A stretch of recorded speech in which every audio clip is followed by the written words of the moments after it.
Welcome to మెగారెన్ TV off the record. ఆ జిల్లాలో అధికార పార్టీ పరిస్థితి ఆగమ్య గోచరంగా ఉంది. పార్టీ పవర్లో ఉన్న క్యాడర్లో మాత్రం జోష్ లేదు. దానికి కారణం నేతల మధ్య సఖ్యత లేకపోవడమే.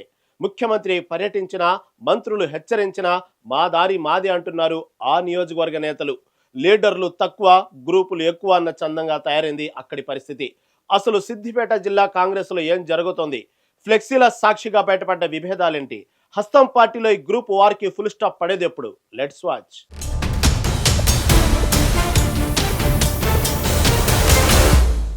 సిద్దిపేట జిల్లా రాజకీయంగా అత్యంత చైతన్యం ఉన్న జిల్లా. బీఆర్ఎస్ పార్టీకి ఇది తిరుగులేని కంచుకోట. రాష్ట్రంలో కాంగ్రెస్ గాలి వీచినా సిద్దిపేట జిల్లాలోని 3 కీలక నియోజకవర్గాలు గజ్వేల్, సిద్దిపేట, దుబ్బాకల్లో మాత్రం గులాబీ జెండానే రెపరెపలాడింది.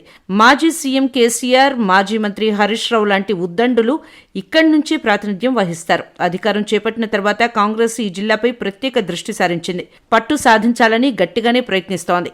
కానీ పార్టీని బలోపేతం చేయాల్సిన నేతలు మాత్రం సొంత కుమ్ములాటలతో కాలక్షేపం చేస్తున్నారు. పంచాయతీ, మున్సిపల్ ఎన్నికల్లో ఆశించిన ఫలితాలు రాకపోవడానికి నేతల మధ్య సమన్వయ లోపమే ప్రధాన కారణమని క్యాడర్ కోడై కూస్తోంది. గజ్వేల్ నియోజకవర్గంలో సర్పంచ్ ఎన్నికల ఫలితాలు కాస్త ఆశాజనకంగా ఉన్నా మున్సిపల్ ఫలితాల్లో డీలా పడింది. దుబ్బాక నియోజకవర్గంలో ఈ 2 ఎన్నికల్లో అయితే కనీసం పోటీ కూడా ఇవ్వలేదు కాంగ్రెస్. సిద్దిపేటలో అయితే లీడర్లు తక్కువ, గ్రూపులు ఎక్కువ అన్నట్టు అయింది అధికార పార్టీ పరిస్థితి.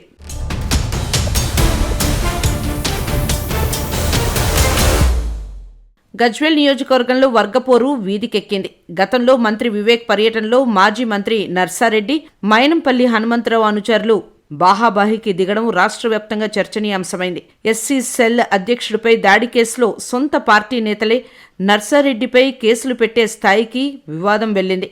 నర్సారెడ్డి నామినేటెడ్ పోస్టులు అమ్ముకున్నారని మైనంపల్లి వర్గం, లేదు మైనంపల్లి పార్టీని నాశనం చేస్తున్నారని నర్సారెడ్డి వర్గం పరస్పర ఆరోపణలు చేసుకుంటున్నారు. ఇక దుబ్బాకలో పరిస్థితి మరీ దారుణం. ఇన్ఛార్జ్ చెరుకు శ్రీనివాస్ రెడ్డి, టీపీసీసీ నేత శ్రవణ్ కుమార్ రెడ్డి మధ్య పచ్చగడ్డి వేస్తే భగ్గుమంటోంది. మున్సిపల్ ఎన్నికల్లో శ్రవణ్ కుమార్ రెడ్డి తన అనుచరులను స్వతంత్ర అభ్యర్థులుగా నిలబెట్టడంతో కాంగ్రెస్ కేవలం 4 వార్డులకే పరిమితమైందంటే ఇక్కడి విభేదాలు ఎంత తీవ్రంగా ఉన్నాయో అర్థం చేసుకోవచ్చు. నర్సారెడ్డి, మైనంపల్లి మధ్య గ్యాప్ ఇప్పటికీ కొనసాగుతోంది. ఇంకా దుబ్బాకలో నియోజకవర్గ ఇన్ఛార్జ్ చెరుకు శ్రీనివాస్ రెడ్డి, టీపీసీసీ నేత శ్రవణ్ కుమార్ రెడ్డి ఉప్పు నిప్పుగా ఉన్నారు.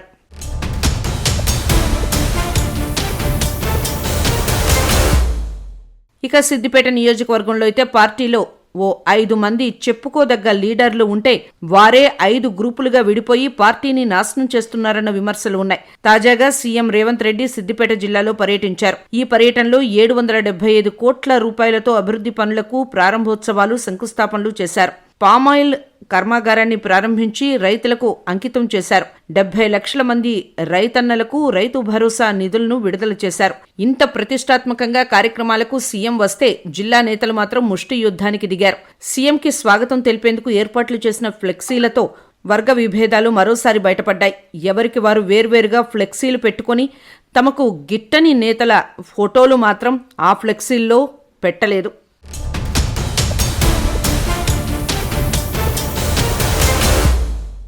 సిద్దిపేట నియోజకవర్గ ఇన్ఛార్జ్ పూజల హరికృష్ణ ఫ్లెక్సీల్లో జిల్లాకి సంబంధం లేని మైనంపల్లి హనుమంతరావు ఫోటో పెట్టాడు, కానీ జిల్లా అధ్యక్షురాలు ఆంక్షారెడ్డి ఫోటో మాత్రం పెట్టలేదు. ఇక జిల్లా అధ్యక్షురాలు ఆంక్షారెడ్డి ఏర్పాటు చేసిన ఫ్లెక్సీల్లో పూజల హరికృష్ణ ఫోటో పెట్టలేదు.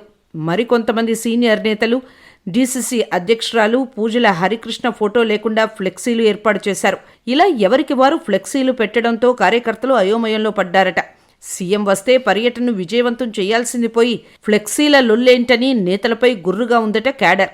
సిద్దిపేట నియోజకవర్గ ఇన్ఛార్జ్ పూజల హరికృష్ణ, డీసీసీ అధ్యక్షురాలు ఆంక్షారెడ్డి గతంలో బాగానే ఉన్న డీసీసీ పోస్టు ఆంక్షారెడ్డికి ఇవ్వడం పూజలకి నచ్చలేదట. ఈ విషయంలోనే ఇద్దరి మధ్య గ్యాప్ పెరిగినట్టు టాక్.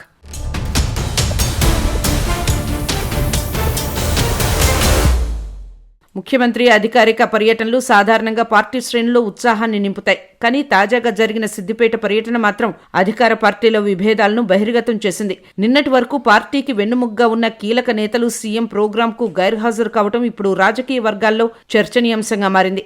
సిద్దిపేట రాజకీయాల్లో తనకంటూ ఒక ప్రత్యేక గుర్తింపు ఉన్న నేత మైనంపల్లి హనుమంతరావు. గతంలో నేనున్నాను సిద్దిపేట వాలే అంటూ ప్రజల్లో పట్టు సాధించిన ఆయన ఇప్పుడు సీఎం పర్యటనకు దూరం కావడం గమనార్హం. దీనికి ప్రధాన కారణం రాజ్యసభ టికెట్ వ్యవహారమేనని పార్టీ శ్రేణులు గుసగుసలాడుతున్నాయి.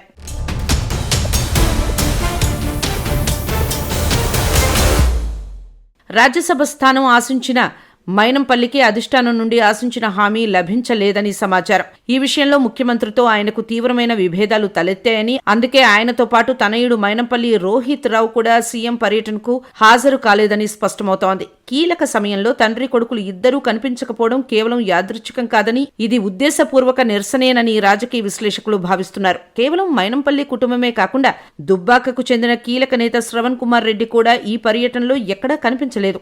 ఉమ్మడి జిల్లా రాజకీయాల్లో పట్టున్న శ్రవణ్ కుమార్ రెడ్డి గైర్హాజరీ పార్టీలో అంతర్గత విభేదాలు తారాస్థాయికి చేరాయనడానికి నిదర్శనంగా కనిపిస్తోంది. ముఖ్యమంత్రి పర్యటన ఉన్నప్పుడు స్థానిక నేతలు సమన్వయంతో పనిచేయాల్సింది పోయి ఇలా ముఖం చాటేయడం క్యాడర్లో గందరగోళానికి దారితీస్తోంది.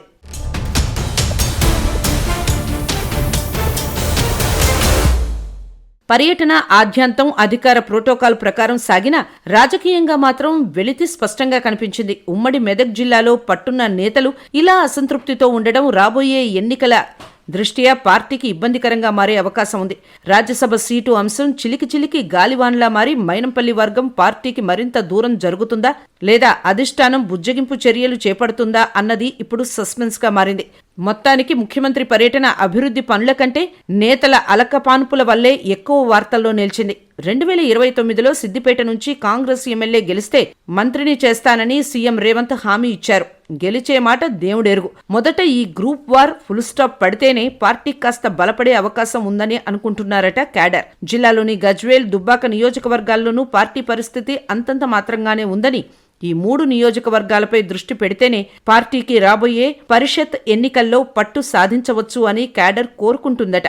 మరి ఈ గ్రూపుల గోలను అధిష్టానం ఎలా పరిష్కరిస్తుందో చూడాలి.